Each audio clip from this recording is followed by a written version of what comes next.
Dear students, अगला जो topic है वो है पुष्पक्रम। इसको इंग्लिश में इन्फ्लोरेसेंस भी कहते हैं।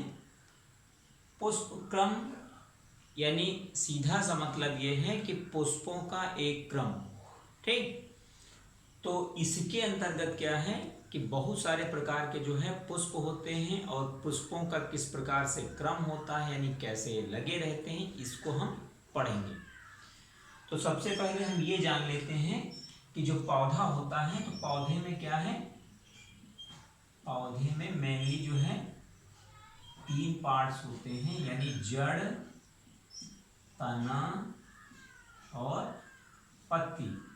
ठीक, यानी पौधा क्या है, 3 भाग इसके मुख्य होते हैं और जो लोअर प्लांट्स होते हैं उनमें ये 3 भाग नहीं होते। जो हायर प्लांट्स की हम यहाँ पर बात करेंगे क्योंकि इन्फ्लोरेसेंस उन्हीं में पाया जाता है, यानी पुष्पों का जो पाया जाना है वो हायर प्लांट्स में ही पाया जाता है। जैसे आप एल्गी में हैं तो एल्गी में पुष्प नहीं पाए जाते हैं, या जो ब्रायोफाइट्स हैं तो उनमें पुष्प नहीं पाए जाते हैं। पुष्प जैसी संरचनाएं हो सकती हैं लेकिन वो एक्चुअल जो है पुष्प नहीं होते हैं। तो यहाँ पर जो है 3 भाग हैं इसके, जड़, तना, पत्ती। और जब इनमें इन पौधों में परिपक्वता आ जाती है यानी इन्हें आवश्यकता होती है कि इनका जीवन काल समाप्त होने वाला है, तो उससे पहले इनमें जो है एक जो है अगली संरचना बन जाती है जो कि किसके रूपांतर से बनती है, तने के रूपांतर से बनती है, पुष्प जैसी संरचना। ठीक, क्या होता है इसमें जो है परिपक्वन के पश्चात जो है पुष्प बनता है।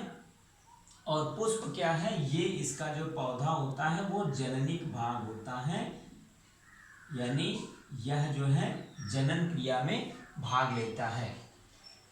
अब पुष्प जो है जो भी बनेंगे वो कहीं ना कहीं लगेंगे।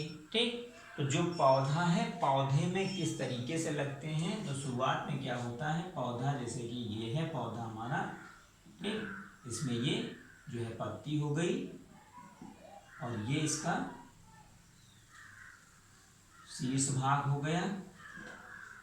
तो यहाँ पर जो है पुष्प जनरली 2 प्रकार के हैं, शीर्षस्थ और कक्षस्थ। शीर्षस्थ का मतलब ये है कि जो पौधे का शीर्ष भाग है उस पर अगर पुष्प लगता है या पुष्प बनता है तो इसको हम क्या कहते हैं, शीर्षस्थ पुष्प कहते हैं।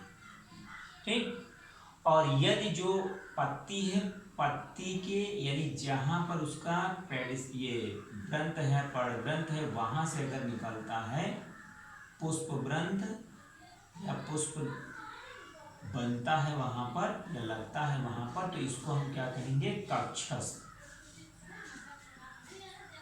यानी यहाँ पर जो पुष्प है निकला हुआ, यहाँ पर जो है पत्ती की संरचना निकली है, यहीं से जो है कलिका निकल सकती है, यानी इसकी टहनी दूसरी निकल सकती है, जिसको हम कक्षस्थ कलिका भी कहते हैं।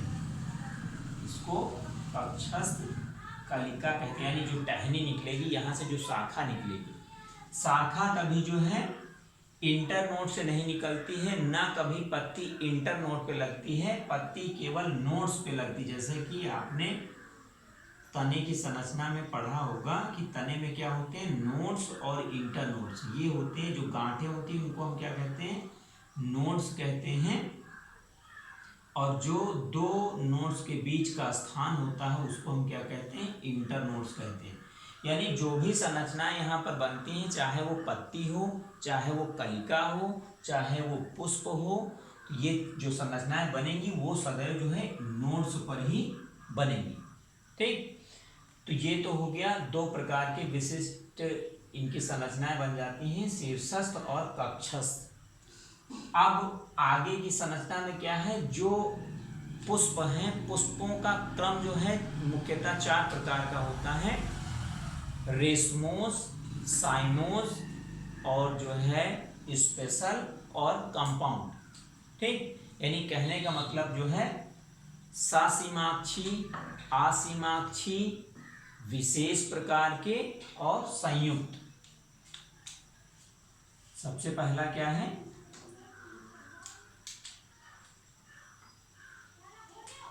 आसीमाक्षी।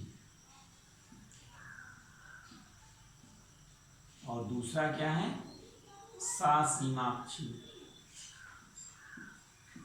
और तीसरा क्या है, विशेष। और चौथा क्या है, संयुक्त। यानी 4 प्रकार के जो है विशेष जो है यहाँ पर पुष्पक्रम पाए जाते हैं। इसको हम रेसमोस, दूसरा साइमोस, और तीसरा स्पेशल, और चौथा है कंपाउंड। स्पेशल और कंपाउंड। अब इनका सीधा सा मतलब हम समझ लेते हैं। आसीमाक्षी, आसीमाक्षी का मतलब यह है कि जैसे पुष्प कहीं भी किसी भी टहनी में लगना शुरू हुए। यहाँ पर क्या लिखा हुआ है, पुष्पक्रम, यानी पुष्पों का क्रम। जैसे यहाँ पर पुष्प लग गए इस तरीके से, तो इनमें जो है टर्मिनल पॉइंट कोई नहीं होता, ये जो है लगते जाते हैं। ठीक, ये जो है लगते जाएंगे इस तरीके से, यानी इसमें कोई जो है सीमा नहीं है, यानी इनडेफिनिट है। ये डेफिनिट नहीं, डेफिनिट नंबर ऑफ जो है फ्लावर्स यहाँ पर नहीं पाया जाता है। इसमें ये होता है, ये लगते जाएंगे, जितना बड़ा एडेंथल होता जाएगा वहां पर उतने ही ये जो है लगते जाएंगे। ठीक, इनका कोई लिमिट नहीं होता कि 4 लगेंगे कि 6 लगेंगे कि 10 लगेंगे, ये लगते जाएंगे। और इसमें टर्मिनेशन पॉइंट कोई भी नहीं होता, यानी जब तक जो है पौधे का जीवन काल होगा तब तक ये आगे की तरफ बढ़ते जाएंगे।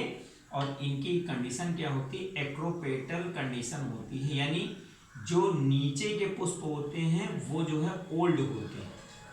ठीक, और जो आगे की तरफ यानी जो ऊपर के पुष्प होंगे ये जो है न्यू, नए होंगे, यानी यंग ये होंगे और ओल्ड ये होंगे। जैसे आपने देखा होगा, जैसे सरसों है या मूली है, तो इनमें के जो पुष्प होते हैं वो इस तरीके से होते हैं, आसीमाक्षी होते हैं।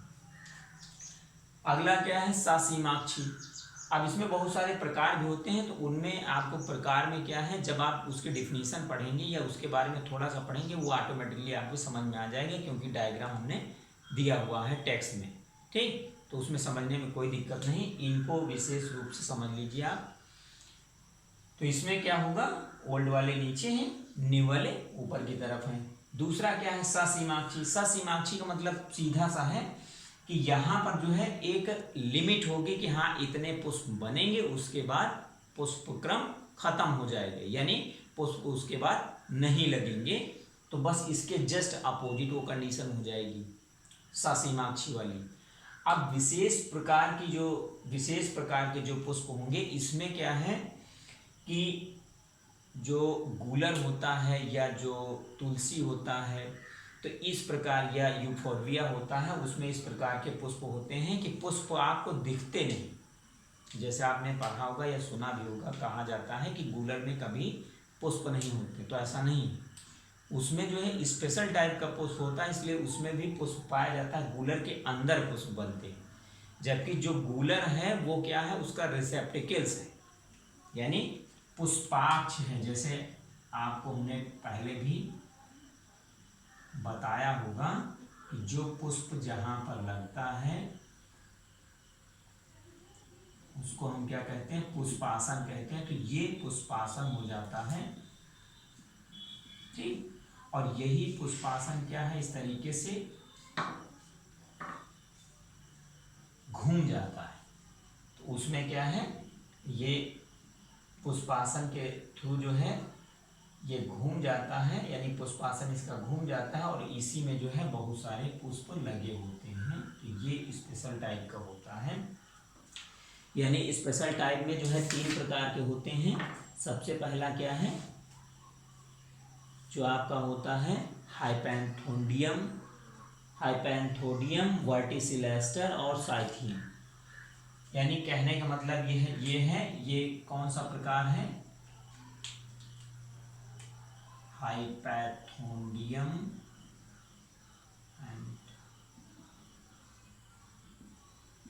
ठीक, ये किसमें पाया जाता है?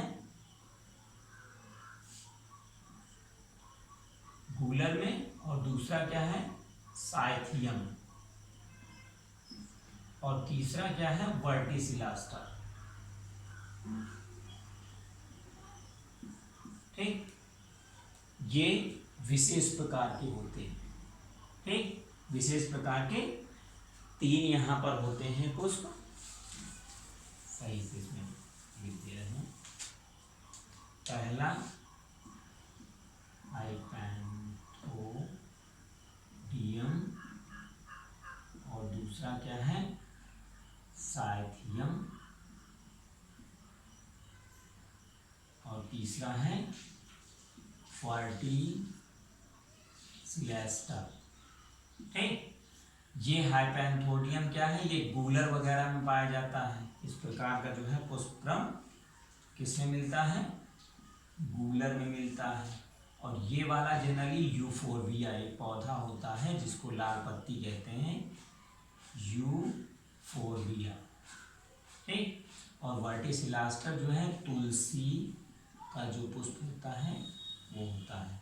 ठीक, तो इसमें क्या है? गूलर में भी पुष्प आ जाते हैं। इसका पुष्पाक जो है घूमकर जो है क्वाइल हो जाता है और इसमें जो है उसके अंदर पुष्प 3 प्रकार के लगते हैं, मेल, फीमेल और गाल। ठीक, और जो साइथियम है, साइथियम की संरचना देखिए, ये जो है कटोरिया हो जाता है। कटोरिया का मतलब ये है कि इसमें जो है बहुत सारे जो है मेल पुष्प बहुत सारे होते हैं। ठीक, और इन्हीं में से जो है एक फीमेल फ्लावर लगा होता है इस तरीके से संरचना में। ठीक, और इसकी सबसे बड़ी विशेषता ये है कि इसमें जो है नेक्टर ग्लैंड्स पाई जाती है। नेक्टर ग्लैंड्स का मतलब ये है कि इसमें जो है जो मकरंद होती है, मकरंद ग्रंथि पाई जाती है। यानी जो पुष्प लगा होता है उसके पुष्प के बाहर ही मकरंद ग्रंथि यहाँ पर दिखती रहती है। तो ये जो है विशेष प्रकार का साइथियम वाला होता है। और तीसरा है तुलसी का। तुलसी का पुष्प आप देख लेना, उसमें आपको समझ में आ जाएगा। तो ये 3 प्रकार के हो गए। और संयुक्त जो पुष्पक्रम होता है, संयुक्त में क्या है? जो हमने पहले बताया है साइथियम, ये रेसमोस और साइमोस टाइप के जो पुष्प होते हैं, इन्हीं का जो है एक ग्रुप जब बनता है तो उसको हम क्या कहते हैं? संयुक्त पुष्पक्रम कहते हैं। यानी संयुक्तता उसमें आ जाती है, बहुत सारे बंचेस बन जाते हैं, उसको हम संयुक्त पुष्पक्रम कहते हैं। तो इस तरीके से एक जो है जनरल सी संरचना हो गई कि पुष्पक्रम क्या होता है। तो इसको आपको देखना है।